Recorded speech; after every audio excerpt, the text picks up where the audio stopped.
पंचायत समितीच्या बांधकाम विभागात मध्यरात्री आग. कनिष्ठ सहाय्यकाच्या कक्षातील साहित्य जळून खाक. बांधकाम विभागातील कनिष्ठ सहाय्यकाच्या कक्षात मध्यरात्री अचानक लागली आग. संगणक, प्रिंटर, सीलिंग आणि महत्त्वाचे दस्तऐवज जळून खाक. आगीचे कारण अद्याप अस्पष्ट. तपास सुरू.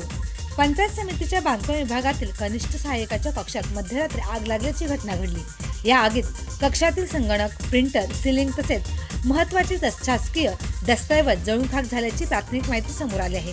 आज सकाळी कार्यालय सुरू झाल्यानंतर ही घटना निदर्शनास आली. माहिती मिळताच संबंधित अधिकारी घटनास्थळी दाखल झाले असून नुकसानाचा पंचनामा आता सुरू आहे. आगीचे नेमके कारण अद्याप स्पष्ट झालेले नसून संबंधित यंत्रणांकडून आता तपास सुरू आहे. या घटनेमुळे शासकीय कामकाजावर परिणाम होण्याची दाट शक्यता वर्तवली जात असून अधिकृत अहवालानंतर नुकसानाचा नेमका आकडा स्पष्ट होणार आहे.